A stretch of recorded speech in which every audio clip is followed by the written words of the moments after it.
It is I, the Obsessive Gamer, back again to review Mutant Mudds for 3DS and also for Wii U and a few other things, but we're mainly going to review the 3DS version. Coming up now!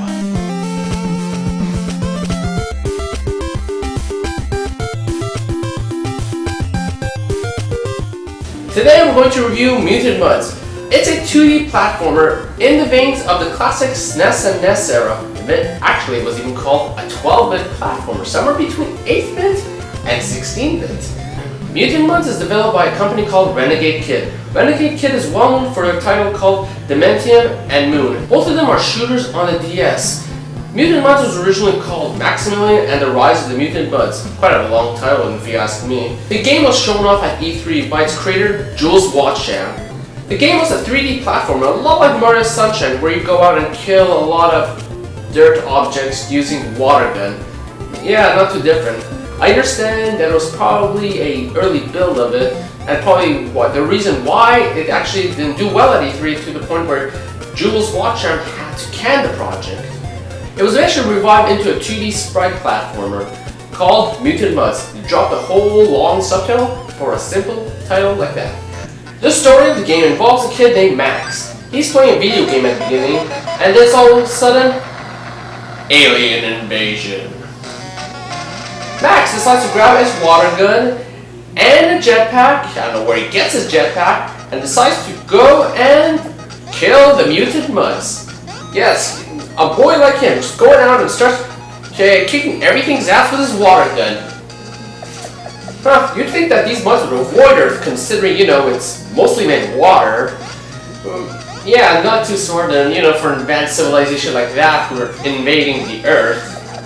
But of course, Max is going after the legend of the water sprites. If you collect them all dirt and mud are gone. Huh! So basically, the Mr. Clean effect on the entire world.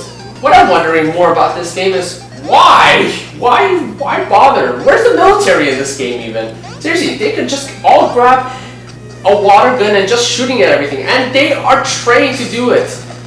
They could send water bombs over the entire world, easily wiping it out. Well, whatever. This is a 2D platformer. The stories make no sense, just like any Mario game. So we'll go on to what makes sense. The gameplay. Well, Mutant Mudds is a platformer. It plays by jumping around on platform to platform and killing your enemies by shooting them with water. Ugh, this is probably one of the least threatening platformers I've seen. Mario freaking crushes his enemies by stomping on them and burns them alive. Seriously, that guy's an asshole. You can't float a bit to plan on your platform. But of course, that sounds like he'll make the game easy. No. The game apparently is very, very, very hard.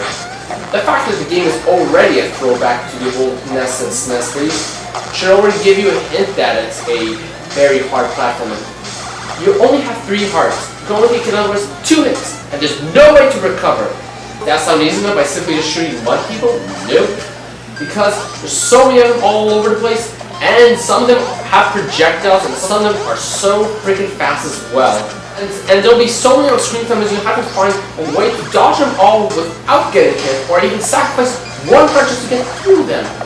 But the worst setting of all is the spikes. Castlevania may have this difficulty by when you get whipped, you go backwards. This one has a one-hit kill when you fall on spikes. You can go all the way to the end of the level, and you may just get hit by a spike. And this happens so much. For someone who has played enough of these NES platformers is already aware of how difficult some of these games are. One really interesting feature Mutant Mudds has is the foreground background effect. You can jump from the foreground to the background. Well, this is a really amazing effect. And the fact that it is on the 3DS, you turn the 3D and whoa, you get such an amazing effect that you'll see when you're in the background and just hop to the foreground or the midground even. This is where 3D has been used incredibly well for a change. But regardless, that is still a very good mechanic gameplay-wise, and does affect the gameplay too, because you may have to jump in certain places to get the water sprites. I mean, there's 100 per level to get the main water sprite of each level. So to beat the game, you need to get all 40 by clicking at 100 per level. But this game is so freaking hard. Ugh. Seriously, look at this.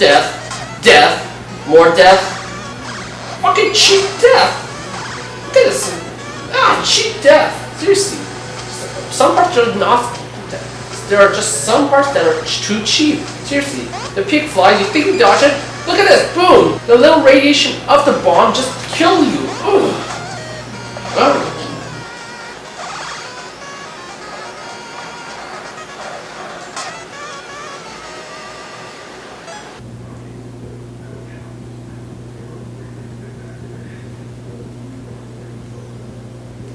Fuck this game.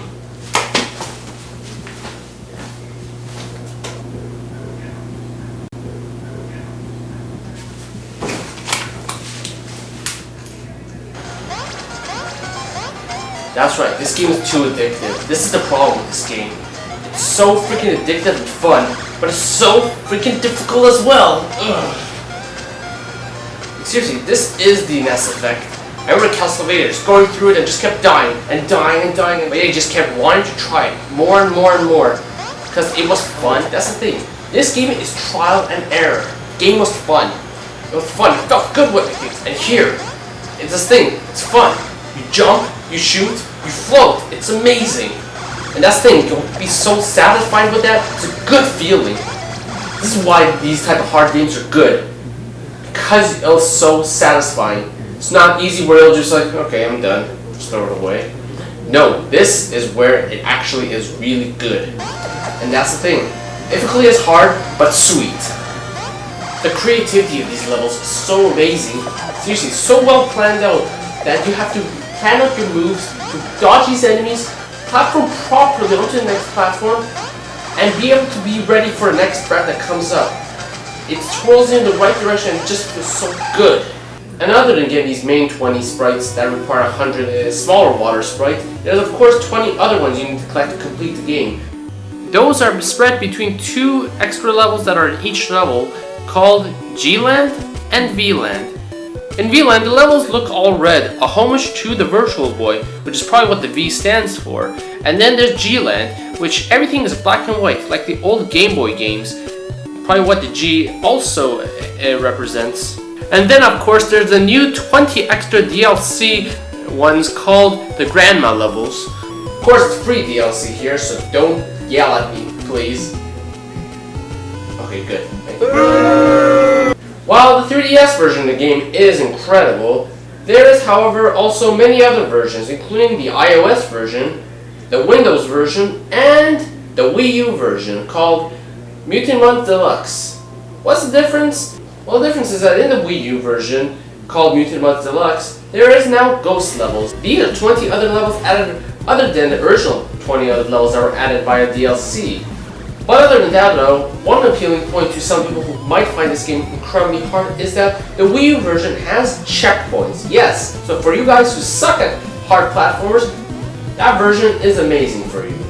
But does that make the Wii U version the definitive version? They are enough, in my opinion, to want that over this just because that has 20 extra levels.